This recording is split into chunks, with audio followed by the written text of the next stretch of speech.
Hey there, friends. This past Friday, it was announced that a brand new code for gun-related retail stores was going to be implemented as far as use by credit card companies.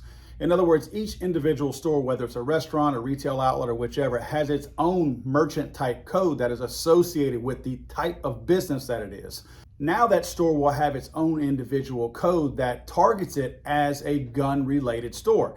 Now, the crazy part is that this code is not an exact science. You've got your Academies, your Cabela's, even your Walmarts that may sell a gun or two from time to time that have gun-related items in them, but really the bulk of their sales are typically clothes, sporting good items, bicycles, a number of other things that are definitely not gun-related. So you may have your Academies out there that are still going to have a kind of a blanket retail code and not associated with that. Well, oddly enough, those big box stores in many cases move more guns. So this code is not going to capture the firearms purchased in those big box stores. What it's really going to target is those mom and pops, because they will get in a definite code that will be associated with firearms. Now, what's the purpose for this? Democrats in Congress have been pushing for this for a long time. Any kind of stranglehold that they can put on the gun industry to make them stand out and to be able to identify them is something they've always pushed for.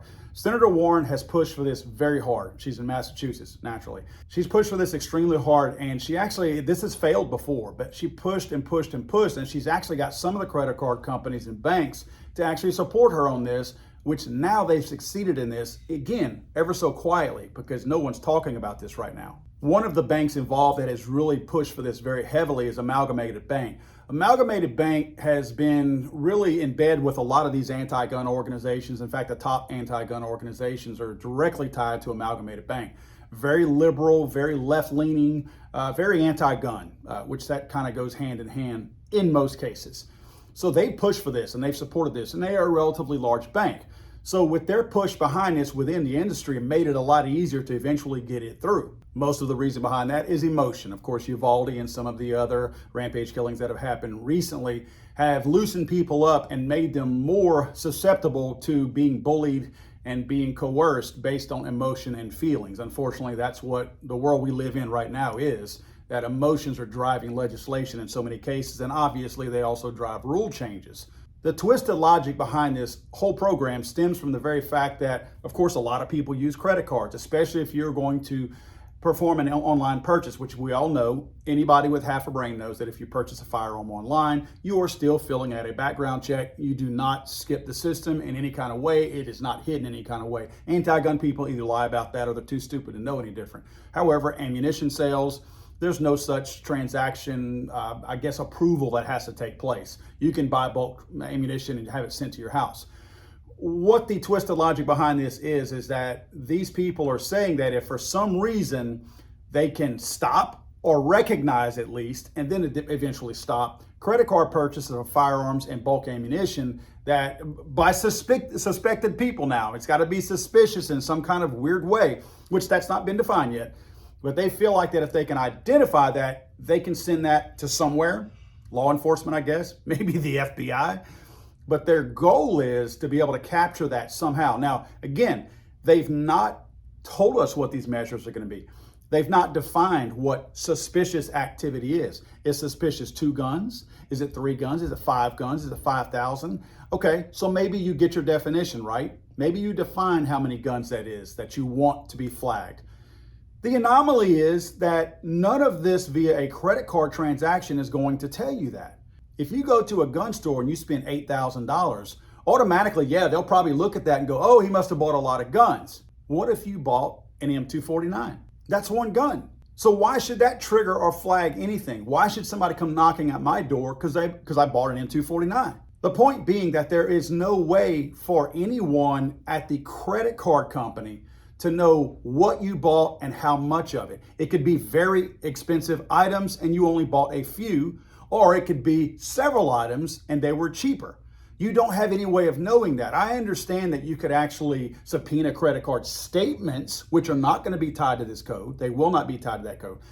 So you will not have a direct indicator of what all was purchased for that suspicious activity. So if we're trying to stop mass shooters, How are we doing that if we have no idea what they purchased? Maybe they purchased a really nice gun, like some of these more recent rampage killers seem to have a whole lot of expendable cash because they're buying really nice firearms before they go conduct their slaughters. Now, part of that fallacy is the fact that all of these more recent mass shooters, if you want to call them that, have performed their purchases legally. In fact, none of their purchases would have stood out. So you would not have had any flags that would have been raised unless you lower that threshold of priority to flag things really, really low to where it flags everybody, because everybody's making similar purchases on a daily basis. How are you going to stop a legal gun sale? Do you honestly think Rodney and Gary down the road over there, who are buying out of the trunks of cars, are using the little square device that hooks onto an iPhone and swiping their credit card?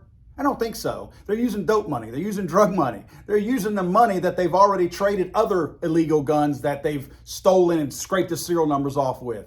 They're not using credit cards. This system completely bypasses these types of illegal sales altogether. Let me show you where I think this is more than likely headed, because some of these things are already in motion. Okay, so now we've captured all this information via our shiny new code from the credit card companies. They're collecting all that data for whoever wants to look at that. All we know from that brand new code is who made the purchase, how much money they spent, and where they spent it. There is no specific breakdown of what they purchased. So you don't know anything more from that other than those three things that I said. So what if this person goes into a store and buys $5,000 worth of stuff? We don't know if he bought 5 decent AR-15s. We don't know if he bought 10,000 rounds or however much would account to that. We don't know what was purchased. And if he goes into an academy or a big box store and it's football season, maybe he bought pads and full gear for his kids. Maybe he bought a barbecue pit system or something like that. Maybe they did all their back to school shopping at the same time. All of these things would pile that number and make it higher like that and get us easily to where $5,000, you could attain that in a store at any given time. So what use is this information right here on this $5,000 if you don't know what it was spent on? If we're truly trying to honestly look at some kind of purchase that may pop up a flag, there's going to be families across the United States at various times throughout the year that are going to be getting flagged on this, because they'll be hitting that ceiling of whatever it is. I don't care what the ceiling is. I don't care what the dollar amount that they attribute to this is.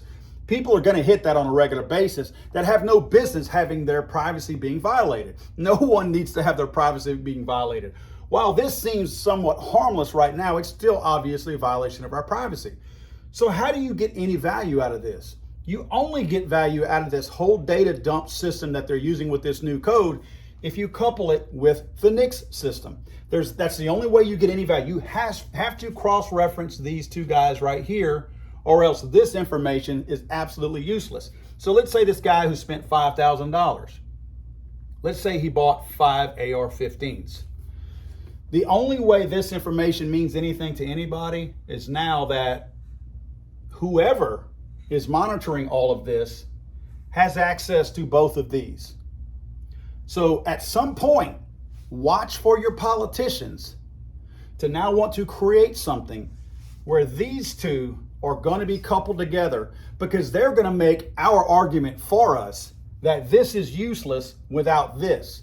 And by then they're going to have so many people on board thinking this is a good idea that a lot of people are actually going to support this, of these two combining of these two systems right there to get that cross-reference check. So now they can say, I know based on the $5,000 that he spent through the NICS system telling me what he purchased, that he bought 5 AR-15s for $5,000, and I know where he bought it, and I know when he bought it, and I know what store he bought it at. So without having the ability to cross-reference as I showed, this system and this new code is useless.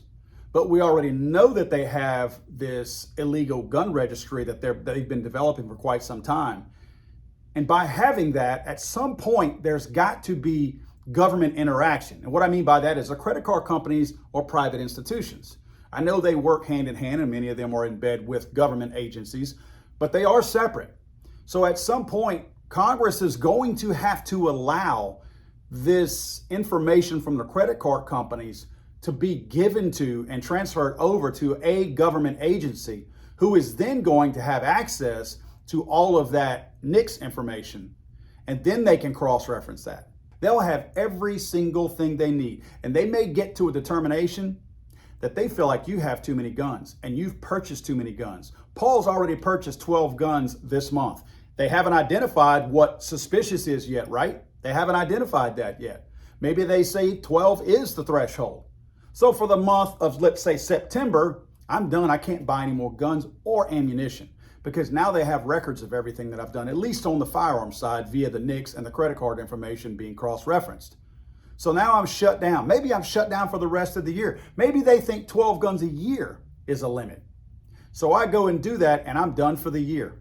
There's a video I'm going to be working on very soon, and it's a lot of work. It's a lot of research that I'm putting into it, and it's called the ESG rating. That's another side note that we need to be conscious of because many of these credit card companies are being bullied into going along with this. Right now, Visa and MasterCard are not in favor of this. I'm not saying they're pro-gun, that's why they're not in favor of this. I think they're pro-money because they realize that a third of the country is gun owners, and that's a third of their revenue that if people start using just cash, which maybe they should, but that's a third of their profits and a third of their use, that they don't get any of that interest or any of those charges or fees that they might get that actually props their companies up. But with these ESG ratings that I'm going to be putting a video out on, it's a different type of concept. This concept is actually going to rate a company based on its risk factor, where its borrowing ability, if you will, kind of like our credit scores would be.